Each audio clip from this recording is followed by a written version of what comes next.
hello there, all my little Hulkamaniacs. Do you love the Gump Report? Do you love me? Do you love having the Gump Report in your face? Well, guess what? You got it now, and you're going to see the Gump Report all insane.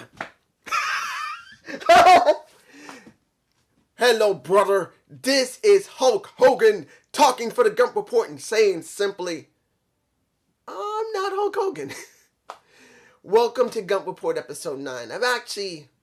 I gotta admit, I had to film this a couple of times because I've been a little distracted lately and I wasn't able to have as much fun until I said, you know what, stop it, fuck it, and have some fun. And now I'm having some fun, and particularly I did forget a couple of things. One thing I do remember that I forgot in my previous recording was someone called Rusty Louder Milk. Now, I'm doing this if he even sees this video. First thing, how you doing, man? Hope you're doing well. And I'm saying this for him and for everybody else, whoever sees this. I'm sorry I can't do a collab with you. I'm really sorry. Even though I'm having fun and joking around, as I've said before in the comment, I do have problems with anxiety. And even though I'm all right at the moment, I've been having a problem with my anxiety. And I've learned not to go far with it. If I know I'm having anxiety problems, if I know something's going to really make it worse, I'm sorry. I'm honestly sorry. Because I don't like turning someone down, particularly if they even give me the honor of wanting to do something with me. Literally. I think you're the second person that ever asked me to even want to do a collab. Yeah, you're the second person that ever asked me. And I had to turn that person down too because that was just before I had to have my teeth removed. And I was freaking out so bad. I was doing my videos, but I was freaking out in the background. So, I'm sorry. But I do say this to anybody. I'm not going to leave a connection to Rusty Louder Milk. But look him up. He's there. I did look at about one of his videos and one and a half another one. He's got some very interesting point of views. So, take a look at him. I'm not the type to try and say, hey, don't look at anybody else. Look at me. I'm not like just Alex. When I spoke to him about wanting to do NWA Back to the Attack, I was going to do a review. I admit, I'm not joshing on him. I understand he wanted to protect his brand. But for me personally, even if I became really popular, if anybody says that in my comments or if I ever had a chat or even did super chat, I say, good luck, man. I hope your review goes well. That's the type of person I would be. And that's the type of person I am. If I can inspire one person to do this, because people inspired me, cool, man. I'm not expecting to get anything out of it, and I'm not expecting to become famous. If I did, great. And if I inspire someone else, that's even better. Even if they become 10 times better than me. It's cool. Because I'm the type of person who'd rather help somebody than gain a huge amount. So Rusty, I hope anybody who looks at this will go to your channel and take a look, and hopefully you'll like your content. And that's no joke. Now, we got 2 reports to do. We got Chris Bamblin releasing a video on Ethan Page. Now, I'm not going to go in detail with it because you should go watch it. I think it's about 51 to 58 minutes long. He talks about his family. He talks about going from Impact Wrestling to AEW. He also talks a bit about his time in Impact Wrestling. He doesn't be disrespectful to them. He talks very well. He talks about getting into great shape because, hell, let's be honest, Ethan Page wasn't in good shape until about 8 months ago, 6 to 8 months ago, because before that, he didn't look, ugh. He now does. He busts his ass to get in good shape. And he even contributes that to the pandemic, and he's not happy that it happened, but it did give him an opportunity. But the thing that gets me is what he talks about Karate Man. Now, I'm not going to talk full length, but he does make it clear. And if you do remember, when Impact started doing its tapings after it finished the ones that were done before the pandemic, what was it, 3 or 4 tapings before they started doing no fans, no music, just the bare essentials of bare people in the arena they have, well, the venue actually. You had Ethan Page and Josh Alexander still in Canada doing these vignettes, doing these little segments, doing these little funny skits. along with the Iceman. I can't remember his name, but Iceman and him, that they were doing it, and they made sure they were doing everything hopefully correctly. But he talks about the Karate Man and coming up with the idea of Karate Man. And that was fascinating to me, how he began to come up with the concept. And then when it came to Bound for Glory, and it's Chris Van Vliet who says it himself, that he filmed it in his own freaking backyard, using his own equipment and effects. Oh my gosh, I was in shock, baby. That made me happy. That made it even better. Because look at me, guys. If anyone knows, I do a show next to this one that's animation. Maybe I'll stick a picture of it right there. I don't really publicize it on wrestling because not everybody cares about it. But I've been learning how to do animation, rough animation. I'm not great at it, but I am sinking some time into it. Ethan Page, he figured it out himself, and when it came to Bound for Glory, he filmed something himself, did these special effects for it, and sent it in. And as corny as it was awesome because he did it him damn self. That gives a lot of inspiration to anyone who believes they can't do a damn thing. Look, I'm almost 50 years old. I started doing this when I was back in 2012, I was 41. It's 9 years for me now doing wrestling reviews. And 3.5 years ago is when I started learning it. And then, 4.5 years ago, I started learning it, the animation. And then I made a YouTube channel in 2018 to start doing it. I know I'll never get anywhere. And if I do it, it's a gift. But it gives you inspiration to anyone to do it. So hearing Ethan Page do this on his own time, that he couldn't go anywhere, it was pretty well taken. Not everyone hated it. Yes, it was corny as fuck. But it was well done enough with the animation phasing himself, taking his own heart out of his chest, and then walking to a temple with it in his hands. That meant something. It was awesome to me that it was done so corny, but it was fun. And if anybody didn't like it, fine. But I loved it. And knowing that he produced it himself and sent it into production, he does a better job than Creative does of Impact Wrestling. Now you wonder why I keep saying Impact Creative has issues. If a wrestler can do this in his own home in a backyard with software that he probably paid himself or might have been free, what do you think you could do? Now let's move on. Oh man, it's just, I say this, guys. In the last year, it's been hard. Even doing my animation's been hard. I don't really do this often, but since I'm coming up to the 9-year anniversary, why not say this? Things haven't been easy. And wanting to do my animation's been hard.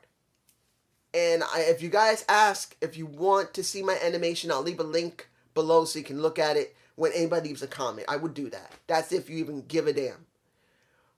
But seeing that it's been difficult, it's hard to focus. But seeing that this guy was stuck home with his family and he was able to figure certain things out and then send it to his production of his job before he was finally finished with them shows that you can do anything if you put your mind to it. It ain't easy. It's never meant to be easy. Things that are great are meant to be struggled a little bit with. And I say this to anybody. It doesn't make a difference who you are. If you really believe you can do it, give it a shot. You're hearing this from a guy who always have anxiety and depression, who's always thinking that something's wrong with him. There you go. Now here's the final and hopefully not so long-winded part of the Gump Report, and this is Jericho going on the Broken Skull session of a... Let's put this in perspective. Chris Jericho's in AEW. Stone Cold Steve Austin is on the WWE Network, which is now on Peacock. One of the things that people love right now are these Broken Skull sessions. That's the truth, particularly now if you haven't heard yet. If you haven't looked on the WWE Network, I'm going to say this before we get started. At this time, Peacock has control of the WWE Network, at least for America. In Europe, it's still, internationally, it's still whatever you want. But in America, because of Peacock, they're taking now, understand, what is going to be on their streaming service, almost 18,000 hours worth of content. They're scrubbing through it and they're erasing history because they feel like they need to be family friendly to a wrestling promotion that's always been PG. Literally, things that were done in the 90s and the 80s are now being removed from the national streaming service of Peacock. Internationally, you'll probably be able to see it. No problem. You'll probably still be able to see all the content that the WWE Network will still have on it, because nationally there is no one network. It is only Peacock if you want to see it. But in the United States, they're literally getting rid of content that has been decades old. You'll never know what you're going to lose. They're going to remove it. But what they don't remove, it's going to be seen by millions of people, including the Broken Skull podcast. The session needs content. And now, from what was stated, and I heard JD, NYC, well, JD 205, 206. No, I always mess him up. It's just JD. Sorry if he's watching this. Sorry, man. I'm always bad with names. But JD talked about what he believed about why Chris Jericho's allowed onto the Broken Skull sessions. If you see the connection below that talks about Triple H finding out about Chris Jericho going on the Broken Skull sessions, he didn't know anything about it, which probably he did, but he didn't want to say it. And he said he's not surprised that he's going on there. Vince cares about doing business with people, and all that matters is business, making money, and making content for the people. Now, that's generally what he said. But how do I feel about it? That's bullshit. Bullshit. Because of this situation. Look, we know Vince has a vindictive side. As long as you don't piss off Vince when you leave, like when it comes to Chris Jericho, when it comes to Paul White, The Big Show, and a couple of others, if you leave on good terms, he'll be willing to still work with you. That's one of the reasons why Chris Jericho is still able to do what he's doing. Because Vince would never let you on if you burn a bridge. It would take decades before he even reconsiders. And that's when either Triple H or Steph or even Shane McMahon talked to him about it for a long, lengthy time before he changes his mind at all. Because once you burn a bridge with Vince, Vince has no interest in you, even if it'll make you money. Will make you money. Because look what happened with CM Punk. He did not want to work with the WWE. He was working with Fox Sports. That is the reason why he came back, because he didn't want to work with Vince. He worked through Fox Sports, which he's not working there, as far as I understand, at all anymore. He's done. But when it comes to Vince, if you don't piss him off, one of the reasons he'll bring you back is because he still likes you. And as long as you follow certain criteria that he lays down, because there is no way in this green hell that Vince is going to let Chris Jericho promote AEW on his TV much, if at all. Maybe it'll be referenced by, let's put this in perspective. When the Skull podcast comes on, I think it's supposed to be April 14th. I could be wrong. Whenever they talk, when he left, there's a very good possibility maybe AEW will be mentioned once or twice. Not about how he helped to build this new company. That is not going to happen. Vince will not accept that. I know he won't accept it. And if it does happen, then this is not about Vince. If this happens on the Broken Skull sessions, this was never about Vince. This was about Peacock wanting content no matter what and giving a straight order, even if Steve Austin and Jericho pitched this to Vince. Vince is still letting this information be sent over to Peacock, because there are not overseers, but pretty much people who are there working with WWE knowing whatever's being produced now fits the criteria of Peacock. You could say like managers in a sense. You got a manager from Peacock or an observer checking to see if whatever content they're producing is acceptable for Peacock. Because they had to redo their writing, whatever writing redos they're doing, to fit Peacock's family-friendly model. That's the truth, that's what we know. So if he put this towards Peacock, and this is Vince, they probably wanted it, and they're going to probably say, okay, this is what we want. He can talk on it. We want him to talk. Now, if they say, we don't care about AEW, talk about it. Because we want to make sure there's great content. If Vince doesn't say no, then that's two things. One, Peacock wants it. And two, Vince does not have a problem with Chris talking because he didn't burn a bridge with him. Because like I said, and we know this from Vince. I said this before. Vince is probably a very nice guy outside of wrestling. Many people have said who he hasn't burnt bridges with or having problems with. Vince is probably a very nice man. But when it comes to wrestling, he does not give a fuck. He will do whatever it takes to make money. Ergo, how the product is working right now. The product is not like it used to be in the 80s and 90s where it was wrestling driven with stories and characters that people like that will make fans who are no different than Star Trek and Star Wars fans, wrestling fans will pay and chill out just as much as sci-fi fans of Star Trek and Star Wars. They will go to the same place 10 times over and then they'll do it again. Those are hardcore fans, no different than sci-fi fans. And right now, many hardcore wrestling fans are disenfranchised. They are frustrated. They know the product sucks. But Vince is still making huge amounts of money because he's done dealings with corporate. So as far as Vince and the writing teams that he allows to write, like Pritchard himself, and maybe one or two others, they're producing a product that they believe is working for corporate, not for the fans. That's the truth. WWE is only producing storylines and products that suits corporate, not the fans, where they will bring in even more money. They're not doing it. Does it mean they're being lazy like a lot of people saying? Honestly, it's always up to debate. It could be laziness. It could be he doesn't really care anymore. At his age, he's just bringing in this. That's what it really comes down to. And Chris Jericho going on the Broken Skull session is going to bring in money. That's all he cares about.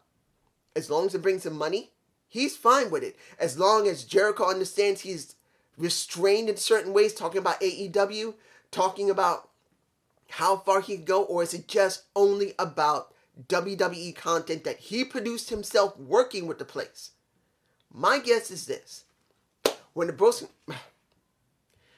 The thing is, if this was a company that really cared about business, it wouldn't matter he talks about AEW. Really. AEW doesn't have a problem talking about WWE. Neither does Impact. Neither does MLW. They are willing to state what is true. WWE will never do that. So when it comes down to this, I expect Chris Jericho to really only focus on what's in WWE's content. What he produced when he went there, and talk about WCW, because WCW was absorbed by WWE. He's going to bring that up. He'll bring up what happened in Stampede. I believe that Chris Jericho did work in Stampede Wrestling, brief for a little while, then went to WCW, then he went to WWE, and then he's moved around doing Fonzie, then coming back, and I think that's generally what they're going to cover. It'll be very little that they'll cover about AEW, and if it is there, it will be extremely limited. Yeah, if he's allowed to say it, he'll say, I just wanted to do something different.